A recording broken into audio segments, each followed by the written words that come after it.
Hello, how are you? Hi. Remember me from the guy that kept going in and out of the house to use the bathroom? That was it. That's me. I hate to be really graphic with the details, but I have a terrible stomach. I feel like if a meal is either under $5 or more than 30, diarrhea every time. I'm stuck with eating one thing, and that is overpriced sandwiches. That's all I have to enjoy. So I have a penchant for saying the worst or the dumbest thing at any given moment. As Chris was coming around and saying hello and welcoming me to the show, we were talking about how cool the backyard show was, and Chris made a comment like, I'm really good at doing the backyard shows. And I want to say I love backyard shows. Instead I said, I love backdoor stuff.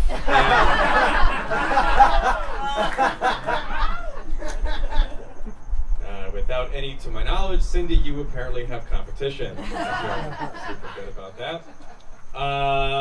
Another history of me saying dumb shit. A friend of ours, Ryan Talmo, is battling cancer, and a few weeks ago we put on a benefit show for him, like the week after he received his diagnosis. And that day was the same day. Ryan and I have something in common. We're big baseball fans. Ryan's a big fan of the San Diego Padres. And I want to remind him that same day, it was Tony Gwynn's birthday. Mr. Padre, the best player in the history of the team. And without skipping a beat, Ryan says, "You asshole, Tony Gwynn died of cancer." 100% true. The best part is that Tony Gwynn died of mouth cancer, and he did that by dipping tobacco for 20 years. And at least I'm happy that he admitted that it was dipping tobacco, not like Michael Douglas, who blamed it on eating pussy. That was a piece of shit, too.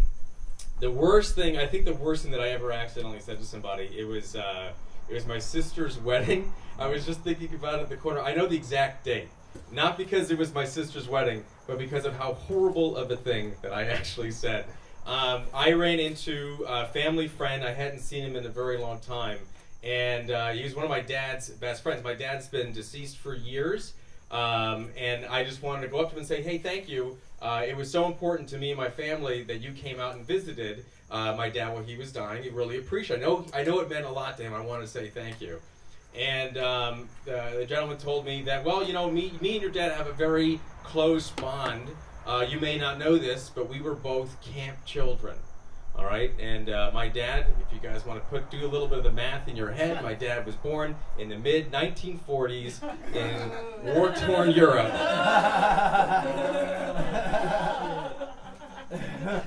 And I asked him, really, what summer camp did you go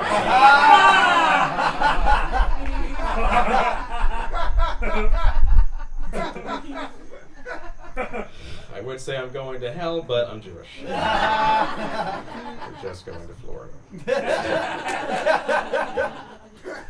Very dumb. I'm getting married in a couple of months. Yeah.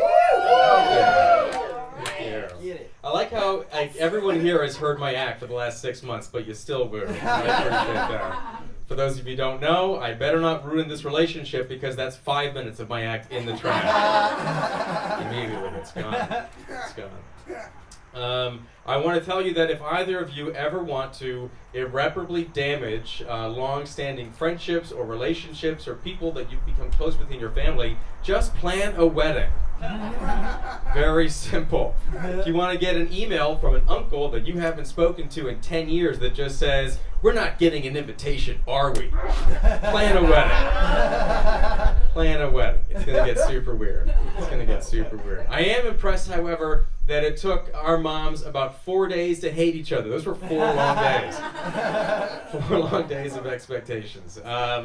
It's happening this summer, and I'm excited. It's in August, and shockingly, planning the wedding is actually going pretty smoothly. Things are like the joke about the moms is true for them 4 days, but now they're getting along fine. I was concerned that the wedding planning would get a little bit out of hand because I had to go to one of my fiance's friends' weddings last year. It was in San Diego, And this wedding was nuts. Like, this family took over the 2 bottom stories of a hotel right on San Diego Bay. It was insane. I had to find out how much this thing cost, Jewish. And I went to the father of the bride. I asked him, and he told me the truth. Ladies and gentlemen, this wedding cost $250,000. Yeah.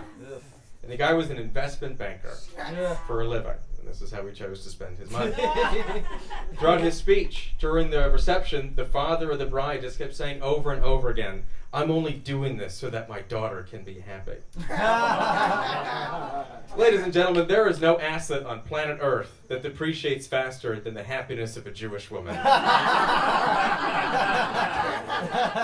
Fluctuates quarter to quarter. Good night. Thank you very much.